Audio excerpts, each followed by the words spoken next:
Welcome back to Medicine for These Times. I am so excited. Tricia, do you realize you were my first podcast guest that wasn't me? About was that only 3 years ago? 3 years ago, about this exact time of year. Wow, what a full circle. And I feel like that was around the time I was starting to write my book, and here we are talking about it. I was thinking of that. I'm like, I'm pretty sure this is the first time 3 years ago is when you mentioned writing the book, because I remember being like, oh my God, and here we are. So we have Tricia Eastman, the OG, one of the OGs psychedelic pioneers of the modern day, here with us to talk about her upcoming book that I'm so excited to read. I'll tell you a little bit about Tricia. So Tricia Eastman is a lineage honoring medicine woman and founder of the nonprofit Ancestral Heart, bridging worlds rooted in her mestiza ancestry with profound insights from a decade of Bwiti initiations and training. A renowned speaker, artist, and writer, Eastman has been privileged to engage with audiences at Stanford University's D School, the World Economic Forum, and on Gaia TV's Psychedelia. Tricia has curated transformative retreats worldwide with plant medicines, as well as facilitated the psychospiritual program with ibogaine and 5-MeO-DMT at Crossroads Treatment Center in Mexico. Her wellness retreat center, Hu Azores, is scheduled to open in 2025, and she also has a new book coming out. You will see the links right here in the show notes, and we're going to talk about it right now. And I'm really excited because I remember you talking about little pieces of this book over the last few years, and here it is, like, really being birthed. And we were just talking off camera about this notion of writing a book is kind of like it's like your whole life integration, right? And also this really deep transformational process. So tell us, what's been going on for you the last couple of years as you've been writing this book, and tell us a little about the book first. Thank you. It's just such an honor to be here and be with you. And I would say that writing a book is probably been one of the hardest processes of my life. And some people, I feel are built for writing books. Like, for example, Charles Eisenstein. I feel like he could just pump one out after the other. I grew up, ADD, little neurodivergent. It's hard for me to really sit down and do something. And a book truly has so many different layers of, it's the transmission of the book. It's the heart of the book.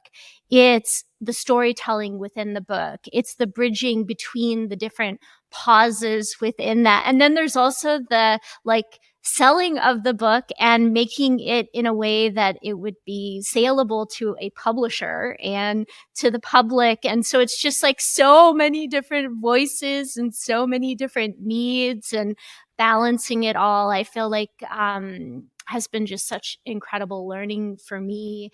And I feel that in this journey, it's funny because you finish one and you're just getting to the finish line, and you're just and the finish line keeps getting put out. And the thing about initiation, which is such a big part of the book, it's about psychedelic initiation and the process that we're collectively in, and really something that's been missing from our culture. But this book has been an initiation for me, and every single chapter, every single topic really came alive for me in the process. So every time I went through a developmental edit, when I was working on the shadow stuff, my worst shadow stuff would come out, and I would have to work on it, and I would have to deal with it and embody the work that I'm writing about, which I would really like to think isn't about me in the sense of that, I received this as instructions in my initiation in Gabon in 2018. So it was one of my 5 initiations in this particular lineage of Fang Bwiti. And it was very clear that this book needed to get out to the world. And it almost got to a point, because it had been taking so long, and part of it was my fault, that I was getting pushed at the very end. This last year, it was just get that book out there, get that book out there. And so I just knew the medicine was this message needs to get out there. And I'm grateful to be the messenger of that. What a psychedelic journey within itself, right? Of course, your own experiences needed to come up as you were going through your, the initiation of writing this. That just makes total sense. Life as above, so below. Let's talk about what seeding consciousness means. Why did you choose that title, and what does this term really mean, and how do you see this applying to the world that we're in, the people that are listening? Yeah, I mean, seeding consciousness, originally, I had a couple different names for the book. And it was funny because in this process of the book and exploring the inner world, what came through really clearly was this understanding that we need to really be constantly thinking about nature all the time. And it's really that connection with nature which actually brings consciousness to us. And we can't, be doing all this psychedelic work while we're like dumping toxic radioactive waste from Japan in the oceans. And at the same time, there is, I know a lot of people that I talk to have a sense of powerlessness over that in terms of like, what can I do?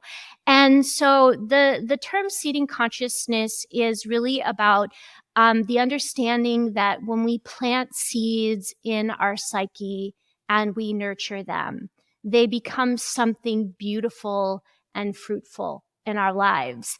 And the gift is that, when you plant the seeds, which is what psychedelics do, you sit with a medicine like ayahuasca and you do some deep work. Maybe it's more than one sitting with that medicine, or you do some psychotherapy with psilocybin or MDMA. No matter what you're doing, you're planting these seeds. These medicines are amplifiers of our psyche.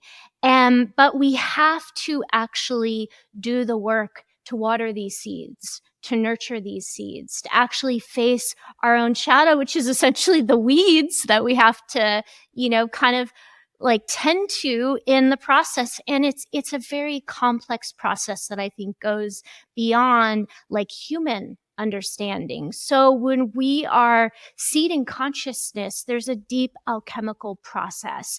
And a lot of times people will come to the work and maybe be hesitant to do the integration because in the process of integration, they're like, oh, well, yeah, I'm doing this inner child work, but my inner child isn't really talking to me. And I don't feel like it's actually really helping me. But the reality is it's not actually the work itself. It's actually the attention that you're giving to that part of yourself, isolating that piece of yourself, which is alchemy. And in that, over time, it changes. And it's not like you actually have to work.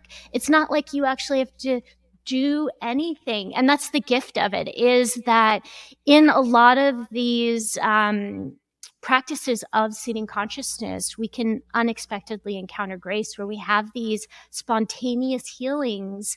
And so it's like the more that we just really focus on this commitment to the daily practice, to the work, and really like it's a framework of, here are the core things to focus on, and take what works for you, find what works for you, whatever it is.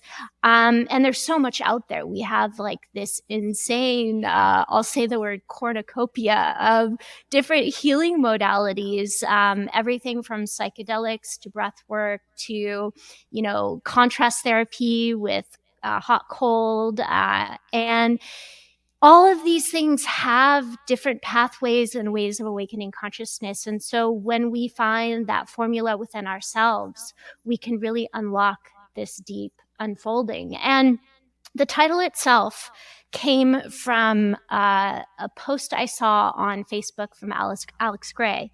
And he talks about these Tibetan, I think it's called sponge scroll. And what it is it's like sacred art that when you look at it, it actually transmits a level of consciousness. So like in a lot of ancient spiritual traditions, like in the Vedic tradition, they have diksha, which is where like a master will give you a transmission of energy. And essentially that puts a seed inside you that actually opens and awakens a process if you cultivate that seed, of course. So the idea of seeding consciousness is creating something for humanity, in my context of the book, that can essentially transmit that information that can help shepherd that unfolding. And what I love about that is that in our modern world, a world full of gurus and dogma and religion and even oppression from different types of religion, it feels like a lot of what's out there can be very prescriptive. And the idea of seeding consciousness is that I'm pointing you in a way of orientation, but this is not a prescription. You're not following a recipe and getting a bundt cake. You are essentially utilizing this to feel into yourself, get to know yourself better, and find your own recipe. Sovereignty. It's funny because I talk about this similar process to my clients all the time. Mm-hmm. You know, people come to me and there's very often this notion of like finding what it is, you know, mm-hmm. like putting words to it, like nailing it. And it's this constant growing process, and it's a psychic communication. Yeah. You know, and I'm constantly saying it's not about like finding the thing and then making it happen. It's a, you know, I actually have been calling it, you know, it's like the spirit of your business, being mm-hmm. communication with the soul of your business, because it is its own, you know, whatever you want to call it, entity, spirit, energy mm-hmm. that's being birthed, and to just, be constantly like watering it, you know, letting it grow, pruning it, you know, pulling the weeds out, like, and I think the human mind, right, just wants to make like, have everything so cut and dry and make mm-hmm. so much meaning. And I really love what Alex Gray said about that there's this transmission.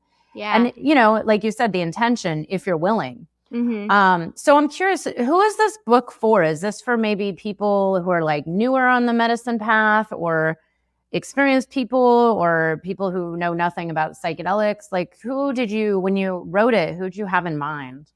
So essentially, this book is designed to work with a person who comes new on the path, who's really curious about going into psychedelics, or someone who's really experienced and is looking for more of ways that they can go deeper, connect more, and have a higher connection to mystical experiences that can occur in these altered states of consciousness. And so the idea is that breath work, meditation, all of these ancient practices all do the same as psychedelics, and it's a speeded up pathway. It's an accelerated pathway.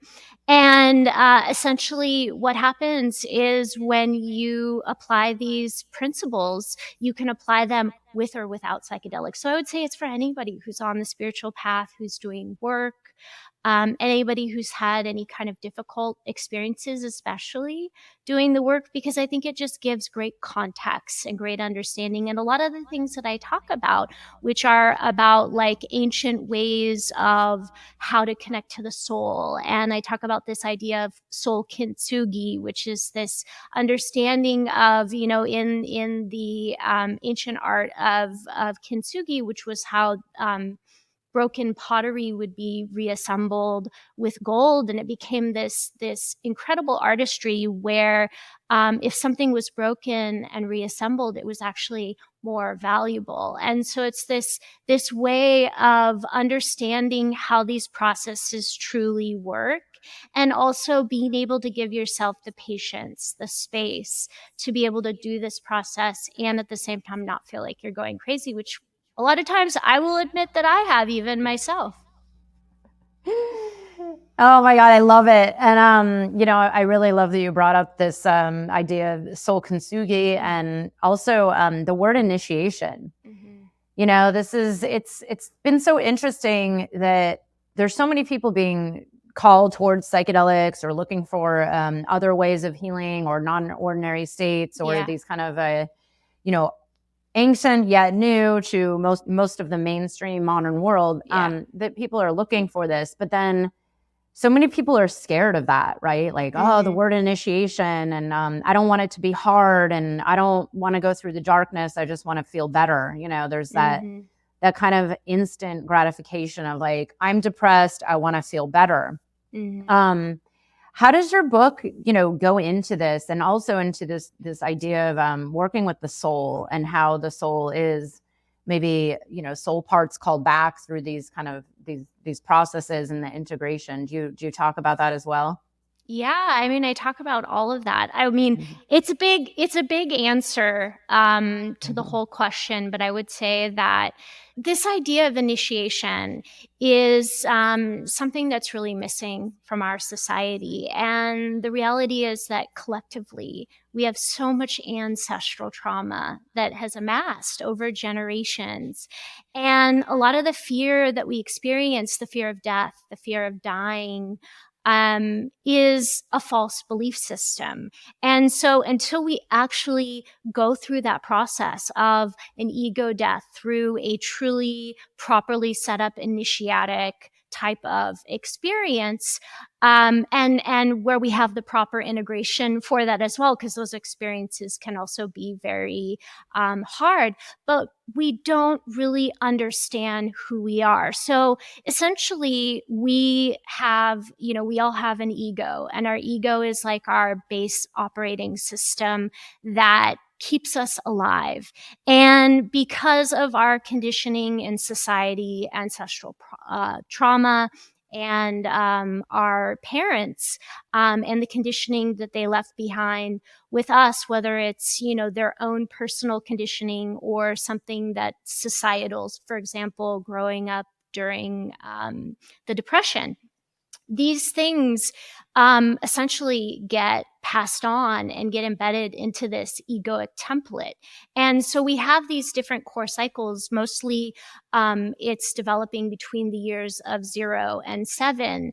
And if we don't actually go in and essentially use these mystical states and these altered states and this type of work to look at those pieces, we are running on the factory settings of our ego, which are not the most comfortable settings. So, absolutely, no one needs to necessarily be initiated, but the amount of power, the amount of blessings, the amount of creativity, the amount of opportunity for freedom within your mind, inner peace, it just, you just aren't going to have that kind of access unless you're going in and using these tools. And you don't necessarily have to have a big experience. Like, for example, Daniel Pinchbeck has a book about his iboga initiation called Breaking Open the Head. You don't necessarily need to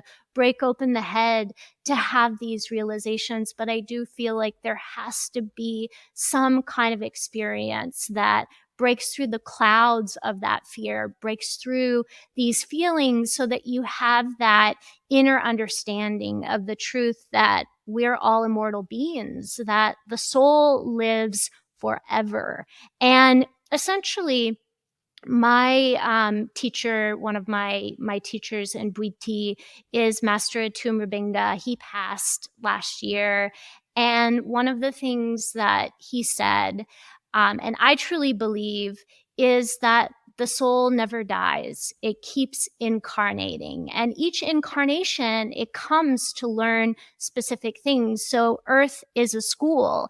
And his explanation of why the Bwiti, which are in equatorial Gabon, live a much less Western, materialistic way, is because they realize that earning material goods in this lifetime isn't actually going to advance you in the cumulative of your soul's wisdom. And in Bwiti, the most important things are to know who you are, what you're here to do, and what the name of your soul is. And you get all of those things through initiation. So I would say not everyone is ready for initiation right away, but I would say that there are different things which I talk about in the book, and different practices where we can start to kind of attune our ego work with our ego.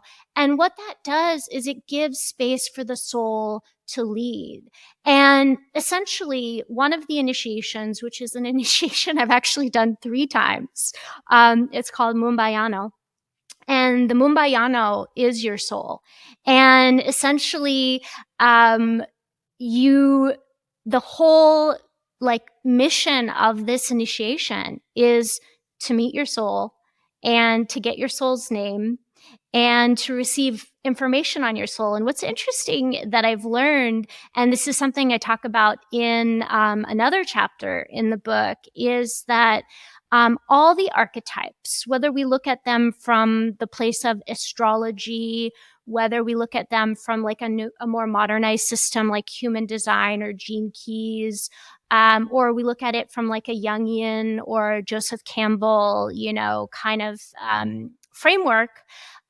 These are essentially the architecture of our ego and soul frameworks. And so a lot of times in these journeys, I meet parts of myself that are very archetypal. And so there is this deep, deep importance to studying and understanding archetypal wisdom, whether you're getting it, wherever you're getting it, if you're getting it from the Neteru, from ancient Kemetic or Egyptian wisdom, or the I Ching, but understanding how these archetypes work, because it's all about how energy behaves. And that's what happens when you meet your soul in the spirit world, is you meet your soul, you get its name.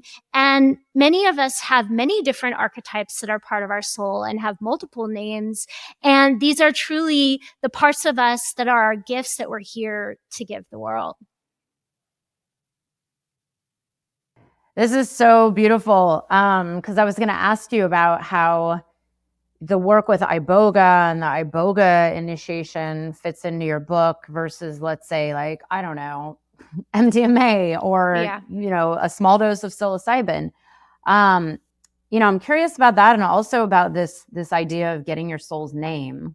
I will say on a personal level, about a year ago, I had this full initiation process that involved no medicines, by the way. It was just life. And through it, I was really taken to one of the deepest, darkest places I've been in a long, long, long, long, long time. Mm-hmm. And through the process, there was a moment that I was told about my name, that I was like, this is not my name. And then I have a different name. And it told me it will come when your mother dies. And I'm like, okay, that's interesting. I've never thought about, but why is the name important? And I'm curious how this is more of like a Bwiti tradition. I'm assuming because I've never heard about that, but what does that mean? Like the name? It gives you your power.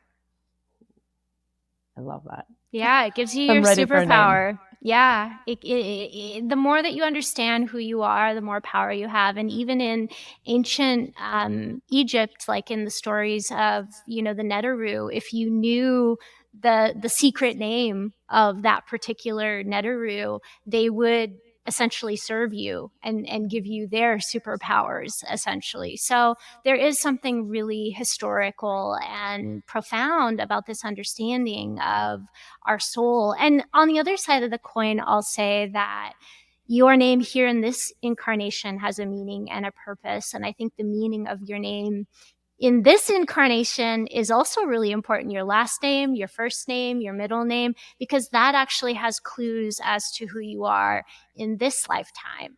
What's interesting is when you get your name, you only use it in ceremony. So you're not actually supposed to use it, and it's not like you go out and legally change your name. When you get your name, it's something that's sacred and special to you. So you would only share it with people who are like people you would share it with. And that could, on one sense, be, if you're someone that's a little bit more public and are doing work with people, then you might share it with them. But it's not something that you necessarily change your name legally and tell everybody, hey, I have this new name. It's really more something that's sacred for you, that gives you that superpower. I'm fascinated by this because that's kind of the sense that I got when I was being told this about the name. I was like, well, I don't know if I want to actually change my name, because I've always laughed at people that do that.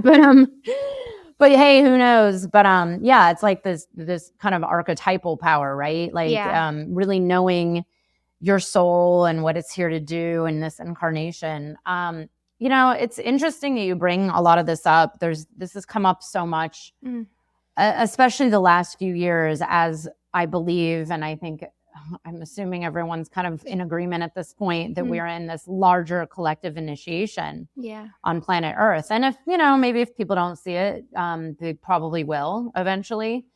And we can kind of feel it in our bones. I think even people who don't quite understand what might be happening feel like something is changing. I mean, we all went through this pandemic initiation together, and you know, who knows what's next. Now there's, you know, a war or multiple wars.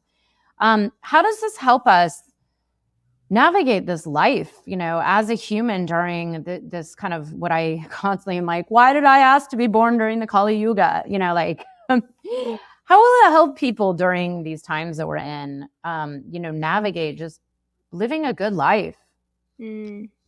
I think that, you know, one of the most important things is that we have to have good boundaries because, you know, there's, you know, this is probably the first, I mean, we have like over 8 billion people living on this planet. That's a lot of people. We can't necessarily do everything for everyone, but each of us has specific gifts. And in knowing our gifts, we know who we're here to serve. And also, you know, when we're in these deep processes of healing, it's not necessarily the time that we're going out and like healing other people or supporting, I shouldn't say healing, but you know what I mean, being out serving other people because you know, everything is so cyclical in this work. And so I would say like the best way to live a good life is to continually purify yourself because as we go out in the world that we live in today, one branch of Bhuti that I've been really like fascinated with, especially deals with sorcery and this understanding of sorcery. And there's a lot of sorcery in the different traditions, in the different ancient traditions. And what it was when people got out of balance because there's such great power. And if you're not, you know, really truly doing the work yourself, which is an ongoing process all the time and never stops, it throws you off, and if you get too, you know, hung up on the power of it, and then you start, you know, working with curses, it can disconnect you. And so as we live in the world today, we are constantly dealing with sorcery, especially if you're online, if you're public.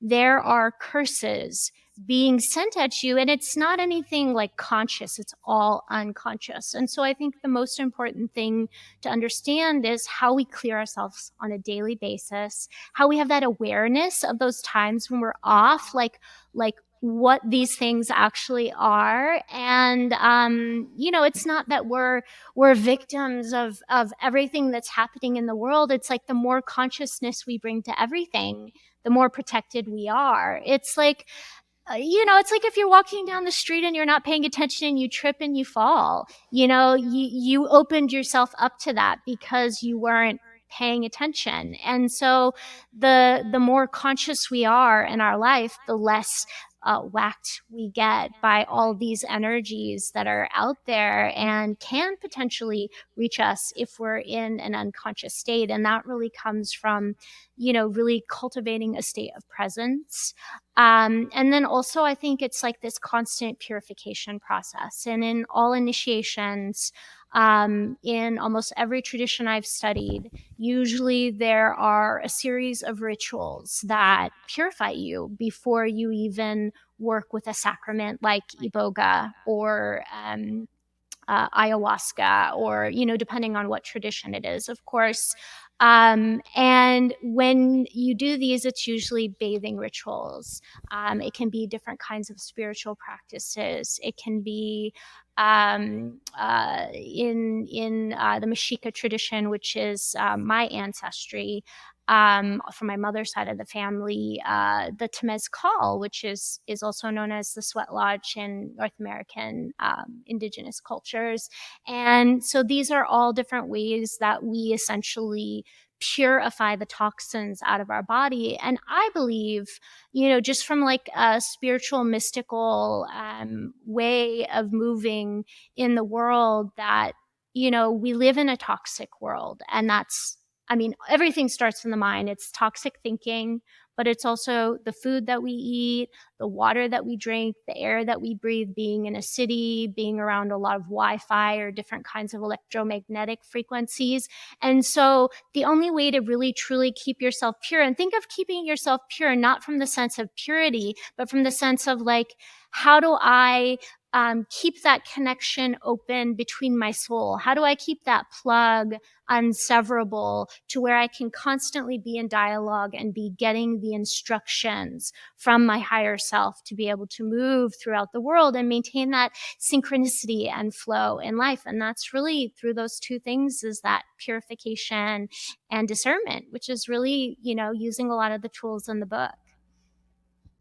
Whoa, I love this. This is it's so relevant, because I was telling Tricia off camera, I'm like, I can feel, I think because I've been through this a gazillion times now, but the even like these little initiations that are constant, right? It's like I see everything. It's like, oh, okay, there's a process happening here. Something's clearing away to make room.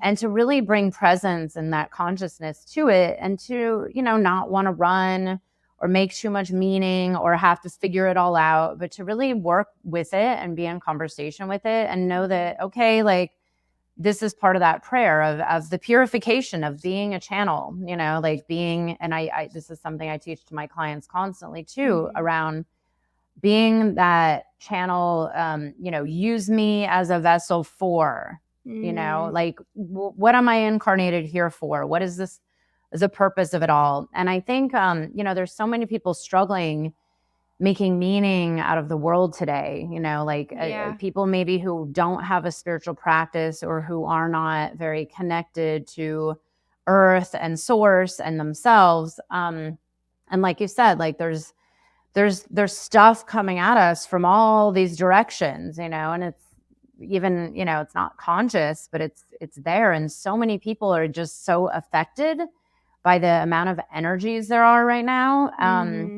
And I'm so glad you're bringing this up, because this is something I tend to talk about a lot. And I feel like I've had to talk about it a lot more with my clients over the last few years, to let people know that this is just part of it, that it's not, there's nothing wrong with you. If you're present and engaging in this process, there's an actual transformation willing to happen. And is this kind of the theme of the Seeding Consciousness? The book is like, like, I don't want to give away the ending of the book, but is it to help people get to this place of, that inner peace of being a human alive? And well, I would say, like, just there's a lot of threads there on, the book, and this understanding of, what does it truly mean to be on this path? And I would say, like, to address the first piece is to understand that we are here to be creators.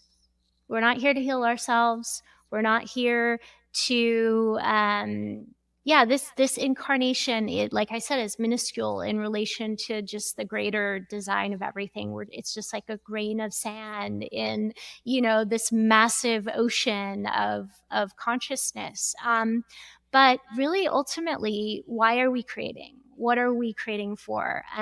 We are creating in service to love, in service to devotion, into the beauty. Because when we connect with that, what happens is we bring more of that in. That's what allows us to be that vessel. And so essentially, the purification is that pathway into kind of opening our ability to be a vessel.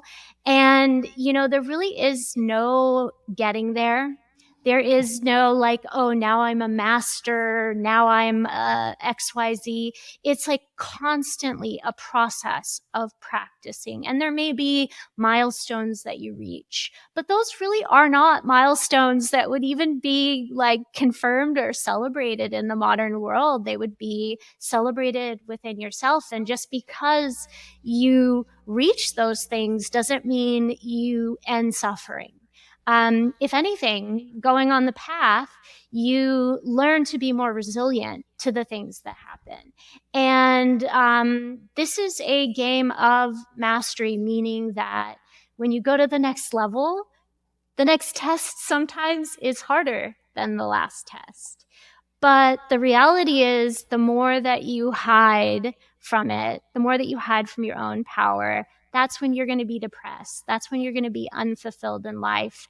And absolutely, if that's what you want to do in this incarnation, it's like this school is the Ivy League of all Ivy Leagues. Like Earth School in the whole scheme of the universe is the hardest planet because of dealing with emotions and duality. And the thing is, when you take psychedelics, you'll notice, especially after, shortly after an experience, you feel things more intensely, and you will feel things more intensely. And I think in general, there's a urge to want to numb those feelings. And there's so many great tools that I talk about in the book and different practices so that we can ground those feelings or learn to accept those feelings. And I think it's like the hard part is taking something that is so feminine and something that, like we're in a society where we're working with the left brain and we want to get into the right brain because that's what opens this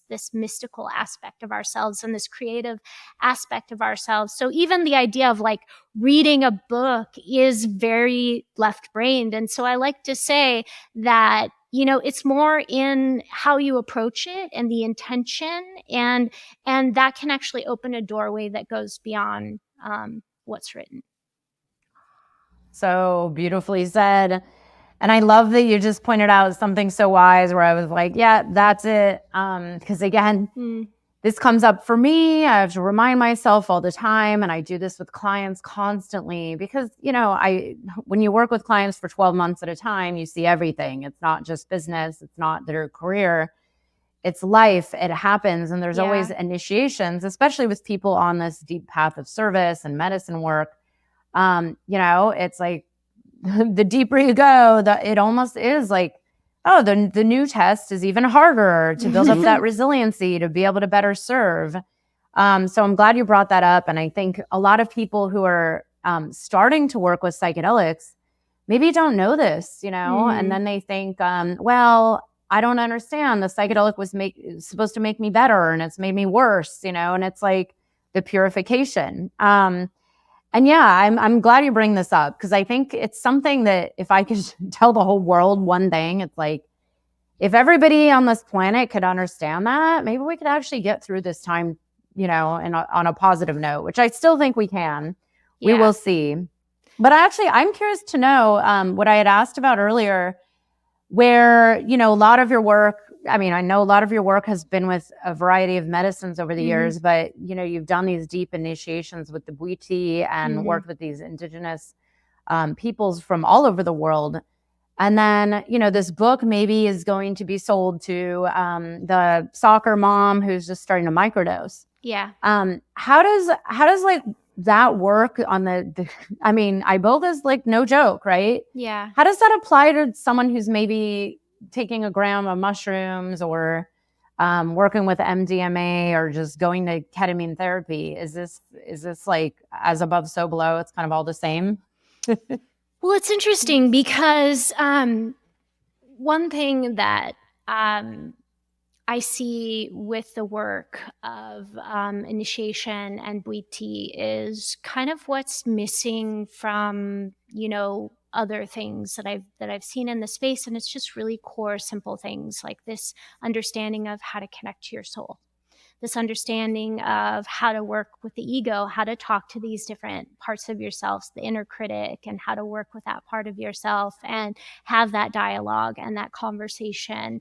And I feel like anything that you do is going to open a crack in that doorway to give you that opportunity. Iboga just is by far one of the most intense experiences you can possibly go through. And you absolutely do not want to do it if you're not ready. But it will change you and you will be a different person. You will not be the same person that you were. And it can take time. You know, most of the work that I've done, I've seen it happen over like a year after doing the work. And I may not have even had that profound of a psychedelic experience. I would say challenging because it is physically challenging on the body, working with it.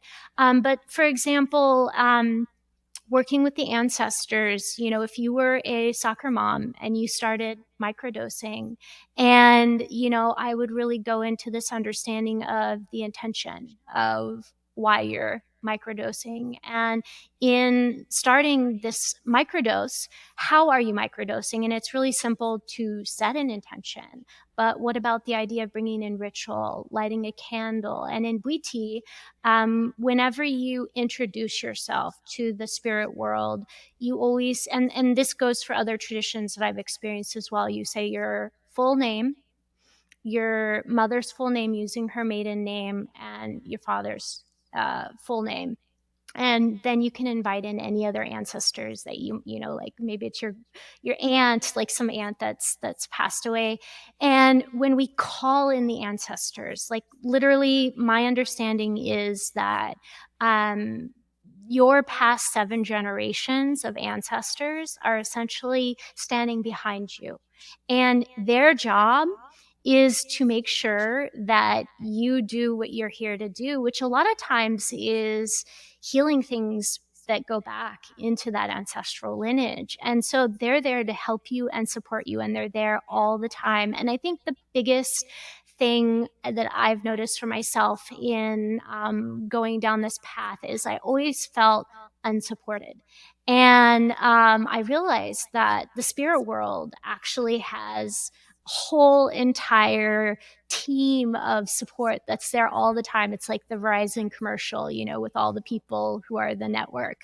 It's like it's always there behind you. And then when you connect with it and you ask for support and you ask questions and you ask help, it comes through. It may not come through in the way that you intended. So this woman who is, you know, maybe living in a world with other people where maybe she feels less connected, this might actually open her up in a way to connect to her lineage, to receive support and essentially kind of support her journey. And also, like, one thing about living in a world that has a lot of good and bad and some evil, like true evil in the world, including the sorcery, is that we need protection. And our ancestors can protect us if we ask. And so, you know, being able to use this understanding of connecting to the spirit world to ask for protection and support, I think is really essential. Mm. So good. And it's so beautiful. I love it because I bring this into my work, or, well, not just my work, my everyday life. Mm-hmm. It's a daily practice, and it has been a life-changing practice to just know that, you know, on a spirit level, we are never alone. Yeah. That there are support guides or whatever you might want to believe in. And you know, I actually do teach this to my client. Well, most of my clients actually know about this, but you know, I'm constantly reminding them, especially when things get really challenging and really tough, or you feel like everything's crumbling, or, you know, like maybe you're down at the rock bottom point. You know, it's ask for help. There's always help available, and I think so much of our society is disconnected from this. And you know, my prayer is books like yours will awaken something for people to maybe start developing their own rituals or get curious and learn more. And, you know, and all you have to do is open a conversation. It's very easy. I always say there's no one right way. Yeah. Just, you know, go have a conversation. But Tricia, I want to ask about your process of writing this book. because I think you had said, and I think you said it here on this podcast and then maybe other interviews as well, that this did come through the work with Iboga. And I have been told for years, because I have not worked with Iboga fully yet, one of these days, that Iboga will just tell you what to do. Were you given that, like this told, like, what was it like? Was there a vision that's like, write this book, it's going to be about this, here's how you're going to do it? Like, I'm curious. Yeah, it's interesting with Iboga because, you go through this phase of deep purging and, feeling uncomfortable and disoriented. And then you kind of cross into this very, it's like this distinctive crossing through where you're in the spirit world. And it doesn't always happen, especially on the first time working with it, because if you need physical healing, it's going to work on that. Like, let's say you have Lyme disease or some kind of chronic health condition, it might be more focused on the body. But when you do get to that point where, it's essentially giving you information or you're asking questions, it will tell you things very specific. So it will tell you, like it told me, exactly what I was to write about. It was like, here's the chapters, here's how they lay out, and here's what you're going to write about in each of these chapters. And I literally was just like taking notes and, like, because I was in this particular initiation in this lineage, you go into a chamber for 7 days completely alone. And so as I was coming back and receiving this transmission, I was just like writing everything down. And it was really interesting because I kind of was thinking, oh, well, I'm supposed to write this book. It's coming through so clearly. It's going to be just like that when I'm writing. But then I had all these other things that were like getting in the way, distractions and emotions. And it was not easy. Wow. I am fascinated by this. So would you say now that the book is going to be out and it is complete, like, is it, the spirits that told you this, like, are they happy? Does it coincide? Is it close enough? I'm curious to the original plan. Yeah, there was a lot of changes that had to happen. And I mean, it was funny. I think I was saying to you before we hopped on that I was getting this really big push. It was like this in 2018, end of 2018, I got my homework. I started working on it in 2019. COVID came. I wasn't taking it as seriously as I should have in 2019. Then COVID came, and like I just had all this crazy stuff. Like I got mold in my house, and I had mold sickness, and had to move, and just all these different things that were just like happening alongside the journey. And I think if I've really sat down and like, I mean, I know this because as I was sharing with you, I felt like each chapter I was going through an initiation myself, back through these materials. And this is what happens in the journeys, the integration of going back through. This is why it's so important to journal after psychedelic journeys, because it's like almost like a gobstopper. It's like you get this first information, the medicine gives you kind of that seed, that little kind of bit, and then that little seed starts to sprout and grow, and then there's new information and a deeper knowing and a deeper understanding. And I feel like that's kind of happened throughout the work. And now, stepping into, almost like I'm going to be hitting my 10-year decade anniversary of being introduced to this work in this way. I had been doing healing work and wellness work many years before that, but specifically with Iboga.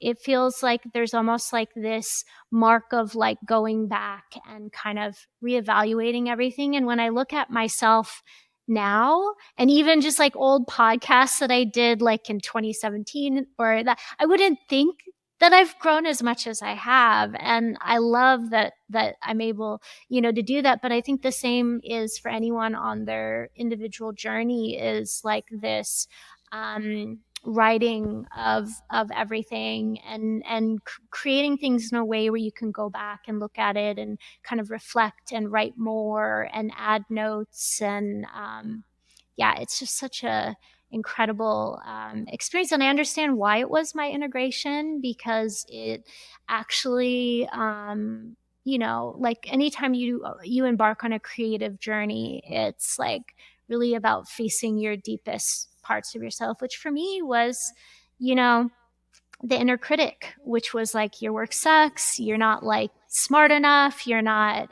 your book's gonna fail, you're all these things. And it wasn't even about me, but it was just stuff that was coming up, that comes up whenever you're putting yourself out there and sharing vulnerable information.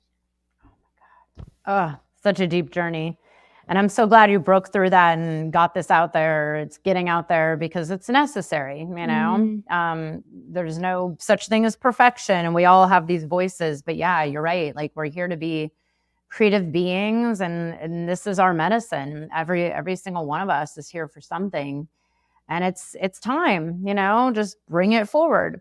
So Tricia, tell us a little bit about, where we can find the book, and also what's coming up for you over the next 6 to 12 months. Like, now that this book is finally done, what's next? I just, really have been tapping into this deep meditation of, how this can be of best service. And I actually see it as a catalyst where a lot of the other projects that I'm doing, that I'm not doing, actually, I should say, that are being moving through me, are, interconnected. And I kind of felt a sense of, like, I had this bucket over here and this bucket over here, and now I'm seeing how it's all weaving together. I really see this book being an opportunity for me to connect to a greater community after being like kind of huddled in a cave writing, and a perfect time for COVID because everyone was kind of in a cave. And then I think as Azores, has also had delays because of COVID. We're finally approved. We're going to start construction in June. And so we should be open like towards the end of 2025, and, knock on wood, it will be open exactly when it's perfect. But I feel like that too, which is the same process I'm talking about in the book, was a deep journey of trust, which was like receiving the message about building the center, actually following the steps forward, and, really checking in with the ancestors, making sure that I was getting the blessing that I was on the right path, because I was like, I'm not going to go out and do this if I'm not getting full support, because on the spiritual side, because it's a lot of work. So that's in the pipeline. Building a hotel is insane, and managing a team of contractors and project managers and architects, and just, it's like herding cats sometimes. Sometimes it's really amazing and there's a lot of flow, but it's just, it's a lot of work. And, my soul really sees this deep vision inside. And it's what keeps me going, which is this idea that we can manifest this new paradigm that is truly, this planet that is healed, that, where people are using medicines in a sacred way, where, we're in community together. And no matter whether the outside picture of the world looks very different than that, my soul, is going to keep moving forward. And maybe I won't see it in this lifetime. Maybe it'll be my next incarnation. But I'm going to keep moving towards that. And my soul says it's building these centers. We are in early stages of looking at a U.S. project. And everything that we do, and I mean we as in my partner, Joseph Barcilia, Dr. Joseph Barcilia, and I, really has to come from that deep blessing of, like each process. And so like when we are ready and when it's time, which may not even be while we're in the process of building the center in Azores, the land will accept us. The land, which is wherever it's meant to be, will like invite us and accept us, and then that process too will take place. But I've been getting really powerful instructions, and it's almost like a 5-year plan. And I can't wait to share more because it's like really, really exciting stuff. And there's also a baby in there. And I'm going to be 44 this year. I'm a little late in the game, but luckily I know a lot of women in Bwiti who have had children later. I think it actually is incredible for the endocrine system. And I've been working with some doctors, and I have this woman that I work with who's like a nurse, and she's also she does a practice which actually was done in a lot of ancient traditions, which is working with the soul of the baby. And so I've been working really closely with the soul of our future child, and really excited whenever that is. But it'll probably be towards the end of the year after the book tour, because I don't want to be like going through all that hormonal stuff. And I mean, I'm not in control. It's this, it's everything is, when it's meant to be. So we'll see what happens. Oh my God, Tricia, this is so exciting. Oh, and I forgot to say where to get it. Amazon, or I love bookshop.org. I know, same here. Because I send my clients books from there, and I have my link for your book. I'll put it in the show notes. But yeah, I always encourage people to try to support your local booksellers, which bookshop.org does. And it's probably better for Tricia in the end, or the publisher as well, versus the big, gigantic conglomerate that takes a cut of everything in a large way. Yeah. I mean, everything we do is impacting the future of humanity. And it's like, what society do we want to live in? Do we live in a city of a world of smart cities and, like this kind of, Aquarian electronic age? Or do we want to live where humans and nature are in symbiosis, living together in symbiosis? And, I really think that commerce is a sacred thing. And I grew up behind a library. Books are a sacred thing. We need to have books for the future of humanity, especially in a technological age. They're so sacred and so beautiful, and I cherish every book that I own. I mean, each one of them is special to me. And so, yeah, I mean, I just think supporting local bookstores is where it's at. Local books and real humans writing books from their heart, not AIs spewing things out that don't have any soul in it. Well, we'll have the links right here. I'm so excited to get this. I can't wait. Already, I'm like totally activated from this interview. Oh, Tricia, I always love connecting with you. Thank you so much for your time. And thank you for writing this book and sharing all these years of your sacred work with the world, and also with your nonprofit and all the beautiful tribes and indigenous peoples that you support. Thank you so much. Thank you.